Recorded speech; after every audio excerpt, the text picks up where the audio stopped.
The recent release of X-Men '97 had the Disney streaming service's most viewed Season 1 premiere to any full-length animated series on the platform in the past 3 years. The intrigue around the show is not surprising considering how beloved the original Fox Kids show is, especially when we take into account that Disney looks to build upon this effort. The 90s was a fun time to be an X-Men fan. This was an era in which we had a great show to watch and some fantastic video games too. The X-Men have an amazing history and a good track record when it comes to adapting the Mutant Menaces to interactive titles, with there being plenty of variety to choose from. Sure, not all of them are perfect, but for every dodgy Wolverine game, there is an awesome Children of the Atom, or the epic Mutant Apocalypse. However, despite there being a cornucopia of console offerings to enjoy, there are mysterious, unreleased efforts that have never officially seen the light of day. This raises the question, what are these X-Men games that didn't graduate out of Xavier's School for Gifted Youngsters? You know, the ones that got held back or otherwise flunked out of school completely. Today, let's track them down and find out what happened to them. So with that said, hello ladies and gentlemen, Big Daddy Top Hat here. These are the mysterious and astonishingly cancelled X-Men games. Yeah! In the vast landscape of video game history, the X-Men stand as one of the most dynamic and variable franchises. With moments of triumph and acclaim, the mutant heroes thrived in the crossovers with Capcom, and in the lauded X-Men Legends series, which propelled dungeon crawling into the contemporary gaming era. However, as already briefly touched on, not all of their adventures met such acclaim. Earlier collaborations on the NES and with Spider-Man during the 16-bit era presented a less favourable side of their legacy. In time, the changing tides of the entertainment industry would see these iconic mutants gradually fade from gaming's coveted crossover spotlight, as corporate decisions around movie rights led to the dastardly Disney sidelining the X-Men in favour of characters within their own cinematic stable. This was a dreadful state of affairs. After the House of Mouse embraced the acquisition of Fox's film and television assets, a renaissance of the beloved X-Men universe from the 1990s unfolded. New stories ignited the imaginations of fans, while the cinematic convergence of Deadpool and Wolverine promises to set the superhero genre ablaze, vying for the title of the year's most anticipated comic book film. While the current era shines brightly for the X-Men, not every endeavour has seen the light of day. The ill-fated X-Men Origins Magneto stands as the most notable cinematic project that never came to fruition. However, in the realm of video games, multiple significant and widely publicised titles failed to launch. These echo the unrealised potential of the X-Men's adventures across various hardware. So let's dig deeper into this story by quickly mentioning some further Marvel retro curiosities. This requires us to turn our attention to this motley crew: the Incredible Hulk, the Amazing Spider-Man, and half the Fantastic Four of the Human Torch and the Thing. What do all of these heroes have in common that the X-Men lack, you might ask? Well, all three of these properties received titles from Adventure International of the 8-bit computers in the mid-1980s, over the Apple II, Commodore 64, Acorn Electron, ZX Spectrum, MSX, TRS-80, Coco, and Atari and DOS machines. In the early 1980s, the world of home computers welcomed Marvel Comics into the fold, with the advent of the Quest Probe series. As part of a groundbreaking licensing agreement signed on December 1st, 1983, Scott Adams, the CEO of Adventure International and a lifelong Marvel fan, secured a 10-year partnership with the comic book giant.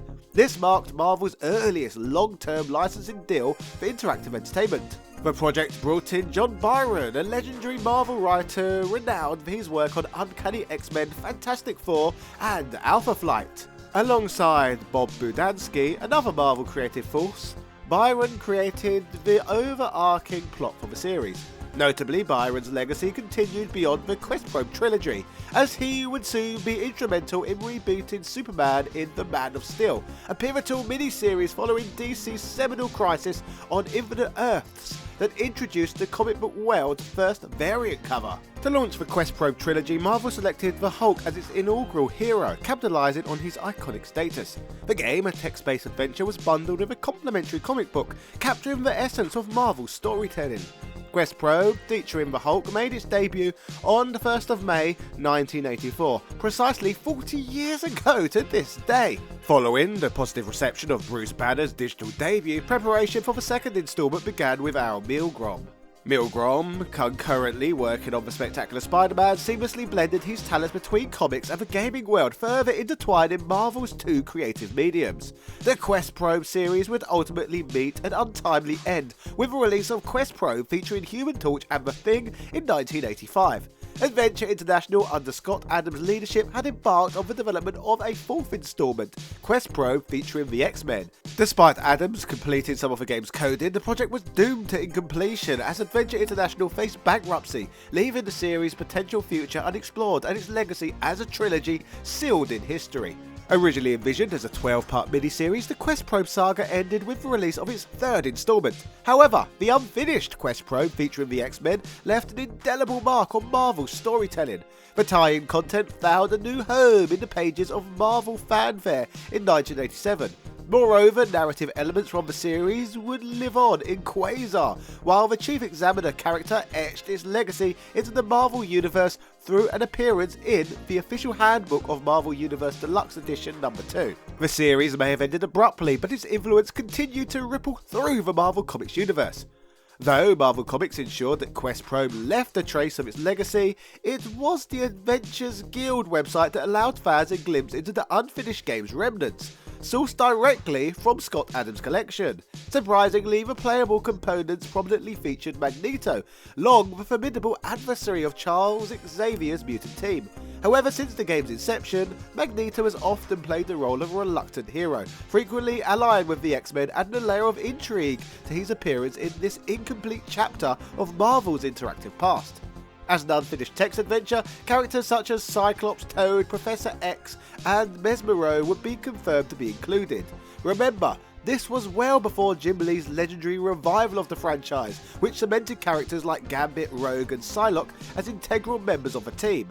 Back then, the game's cast offered a snapshot of an era before these later icons redefined the X-Men universe. Our next title in this unfortunate compilation of lost video games is a title known as X-Women. Related to this oddity, Marvel's publication history includes only one comic explicitly titled X-Women, a visually captivating story by Chris Claremont and renowned artist Milo Manara. However, it is of note that around a decade ago, Brian Wood penned a series simply titled X-Men, which featured a cast exclusively comprising the women of the team.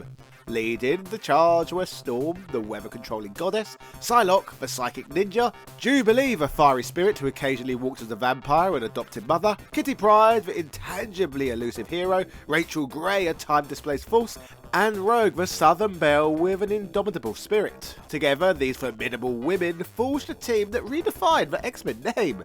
Truly, it's a good lineup of a team. Not every version of the X-Men has to have Cyclops or Wolverine, and this was an era where Marvel would get a bit creative with their lineups. At one point, Spider-Man being a member of the Avengers would have been unheard of, and yet at this point, he's well established to be a member, if not on active duty.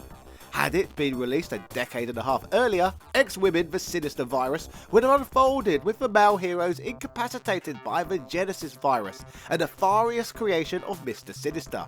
Though the concept of the Genesis virus being a threat to this game on Sega system isn't lost on me, but it does make me wonder if we had have got the Megadrive virus here in Europe. Crafted by Clockwork Tortoise, known for their work on the Genesis and Sega CD versions of the Adventures of Batman and Robin, this title aimed to bring Storm, Rogue and Phoenix to the forefront, representing half of the eventual comic lineup. Previewed at E3 in 1996, the game was slated for release alongside X-Men Mojo World on the Game Gear, serving as a follow-up to X-Men 2 Clone Wars. Despite the promising vision, sadly this project ultimately remained an unrealised chapter in the X-Men's gaming legacy. Clockwork Tortoise disbanded shortly after showcasing this preview, leaving the project in limbo as Sega chose not to continue its development elsewhere. The only glimpse we have into this lost game is a brief trailer on YouTube, which shows the three heroines soaring across the screen. This suggests that the game may have been envisioned more as a flying adventure than a traditional platformer. Storm harnessed her wind powers, Phoenix relied on her telekinesis, and Rogue soared with the flight abilities she absorbed elsewhere. The game looks interesting, yet to this day no prototype or beta has ever surfaced online, leaving this chapter in X-Men gaming history less resolved than it unfortunately should be. This wouldn't be the last attempt at handling Homo Superior on the Megadrive line of consoles, but not all mutations are pretty. It would take the power of the appropriately named 32X for the next attempt. Our next entry in our menagerie of cancelled X-Men games was designed for Sega's own console mutation, more precisely the superpowered tumour that was attached atop the iconic Genesis console. The Sega 32X was meant to be the intended home for X-Men Mind Games, a mysterious title developed by Scavenger and published by Sega. In 1996, Scavenger's name appeared on only 2 games, Amok and Scorcher, titles that intriguingly sound like they could belong to X-Men characters themselves. These games are mainly known for being the source of Scavenger's lawsuit against publisher GT Interactive, who failed to pay the developer and were ordered to pay them $1.9 million by the end of the lawsuit. The box art preserved on the Lost Media wiki showcases Wolverine, Rogue, Iceman and Bishop. They are positioned against a backdrop of arcade on a litany of television monitors looming behind them. Advertised and promoted at 1995's E3, it's not too hard to see why the game didn't come out. The 32X was a global disaster for Sega, splitting Sega's focuses between supporting the legacy consoles with add-ons and fully embracing the next wave of compact disc-based 32-bit machines. The Sega Saturn was aiming for the same gamers, whether Sega understood it or not. An early build of the title was uploaded online in August 2009, and while magazine scans indicated that at least Wolverine would be an additional playable character, this early build only features Bishop. A playthrough of the available components showed Bishop, complete with his massive rifle in pre-rendered glory. Exploring both a carnival-like level, undoubtedly a trap or challenge by arcade, and a sewer component with no water physics implemented yet. With a static camera, Bishop can explore left, right, forward and backwards, reminiscent of the Atari Lynx game Electro Cop. In these 2 levels, the player is unable to fight enemies, a feature that changes upon entering the Ninja Temple. Here Bishop confronts what could be members of the Hand, or other ninja clans from Marvel lore. In these skirmishes, he primarily wields his gun as a blunt weapon, striking pyjama-clad foes with remarkable force. Bishop did feature some sort of projectile attack, but it appears more efficient to just simply smack enemies with the back of a blaster. Another level found in the build features the character exploring a giant toy house, or possibly shrunk down to fight rejects from Toy Story and Clockwork Knights. It's not difficult to imagine how the other characters might have played. Wolverine would likely have unleashed his berserker rage, slashing enemies apart. Iceman would have wielded ranged attacks inspired by his mutant powers, perhaps using Sub-Zero-like freezing abilities to master crowd control, and Rogue may have been a straightforward brawler. But imagine how exciting it would have been if she had adapted the way Kirby plays in Nintendo titles, absorbing the power of her foes. One can dream, eh? Speaking of dreams, sadly, that is all these games really are at this point. However, let's be fair, when it comes to cancelled and unreleased titles, if more playable remnants of these do trickle onto the internet somehow, this would be far from an isolated case. So holding such a thought in mind, never say never regarding mysterious lost games surfacing. Comment below which of, if any of these titles pique your interest, and if you know of any other unreleased video games you would enjoy seeing spotlighted here in the future. If you love the X-Men, I can get you the wonderful Ultimate Marvel vs. Capcom 3 for pennies, plus thousands of other discounted titles, simply by having you click my affiliate link in the pinned comment. You get great deals and it supports my work simultaneously. Happy shopping. Cheerio.